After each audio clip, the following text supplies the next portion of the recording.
nos deux personnes qui sont là, il s'agit de Mme Élise Bonneville, qui est coordonnatrice du collectif Petite Enfance du Québec, et notre Madame plus connue ici, Mme Denise Langevin, présidente du comité Éclore. C'est pas comité, c'est Éclore. Bon. Temps d'allouer à peu près une vingtaine de minutes pour faire un petit tour d'horizon de ce qui peut nous réunir et on peut composer ensemble. Alors, vous y allez selon, comme dit l'expression, l'inspiration du moment. Merci beaucoup. Est-ce que vous m'entendez bien? Oui. Bien, merci beaucoup de nous avoir bien introduits comme ça. Il est presque l'heure de se dire au revoir. Donc, je vais être brève, mais en fait, ça me fait vraiment plaisir d'être ici. Je suis, comme on me présentait, Élise Bonneville, la directrice du collectif Petite Enfance. Le collectif, en fait, regroupe plus de 25 partenaires à portée nationale à travers le Québec qui se sont fédérés pour faire de la petite enfance une priorité sociétale. Donc, on regroupe des partenaires qui représentent les Premières Nations, les communautés anglophones, le milieu communautaire, le milieu municipal, le milieu philanthropique, le milieu de la recherche, la persévérance scolaire, la réalité des pairs. Donc, on a quand même des regroupements qui sont aussi en prévention, qui travaillent autour du même enjeu.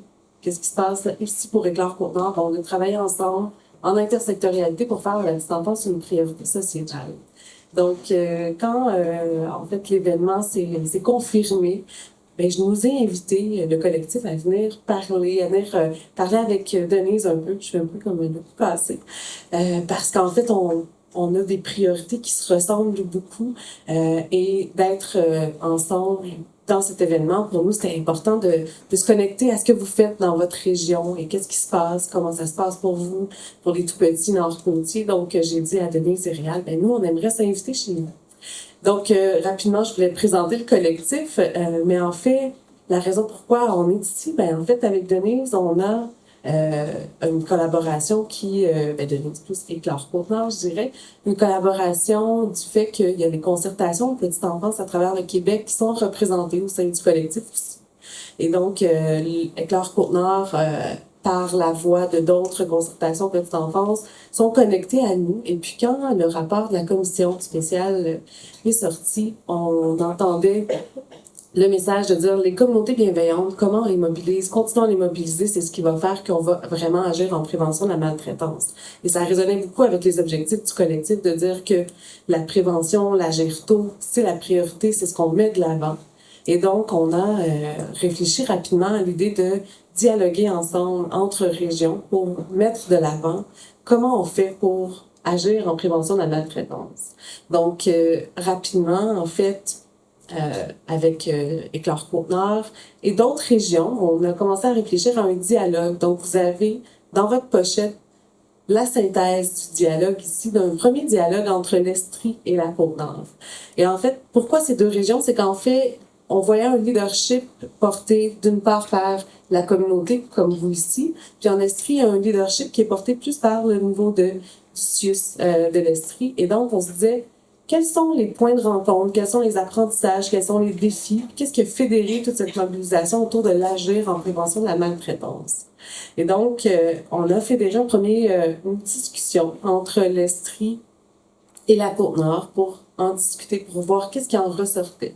Et donc, on a fait un webinaire en juin dernier, puis on a mis en lumière certains éléments, puis c'est beaucoup ressorti aujourd'hui aussi. Les mêmes piliers, les mêmes dalles se sont en fait adressés pendant la rencontre. Puis, c'est important pour nous de dire, ben, on veut porter la voix avec les différentes régions, puis l'action qui est portée à travers le Québec. Et on pense que c'est en se connectant au niveau local, régional, national qu'on va continuer à fédérer du leadership et continuer à apprendre de un et chacun. Puis, ce qui est en fait est grandement ressorti pendant le webinaire, donc les éléments essentiels de la concertation, de la mobilisation, donc le fameux électrochoc que vous avez vécu, c'est aussi vécu en Estrie.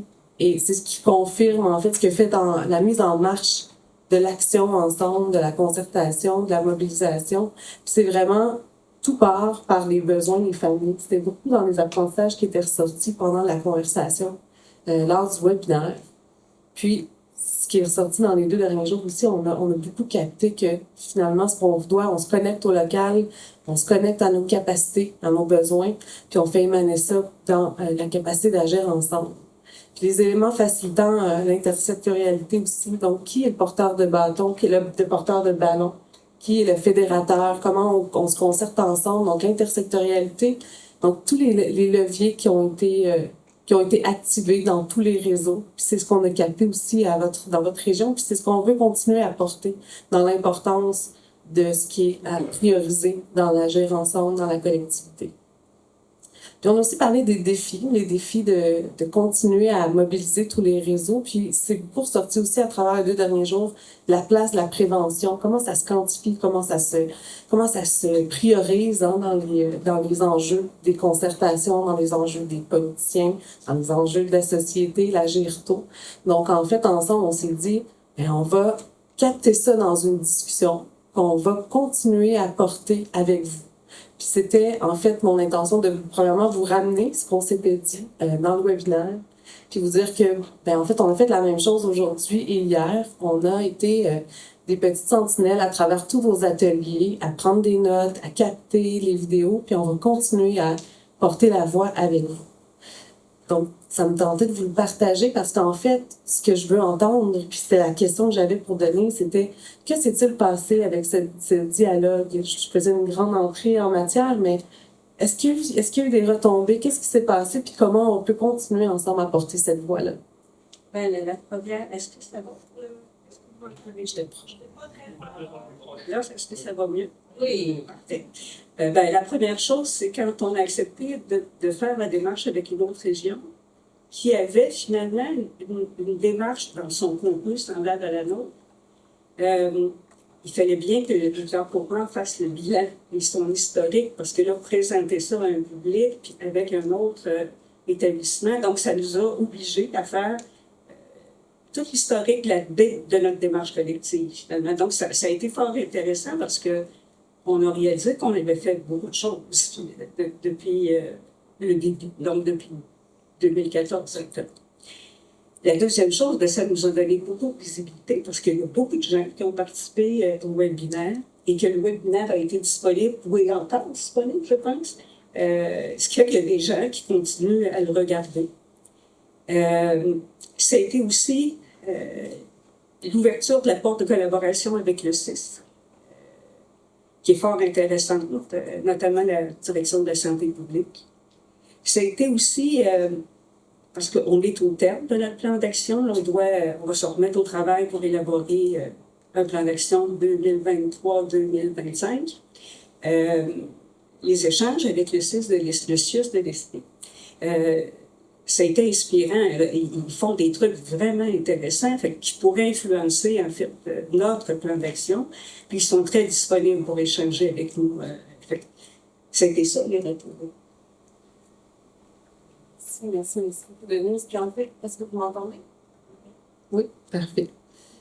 Puis en fait, merci d'avoir partagé les retombées. Puis je pense que l'intention pour nous, en tant que collectif, en tant que porteur de cette grande mission de prioriser la petite enfance comme vous, bien, c'est de continuer à faire ouvrir des portes ensemble. Puis bien sûr, il reste des défis en leadership, puis en reste, on en a parlé, la coordination, la concertation, le financement, il y a beaucoup d'enjeux, on le sait, on le voit, on le vit, puis la pandémie n'a pas facilité les choses, mais ces petits leviers qu'on met en place, c'est vraiment pour dire qu'on arrive nos messages au vôtre, à votre réalité, et puis on se porte dans cette mission de continuer à faire rayonner les grands travaux des différentes régions du Québec.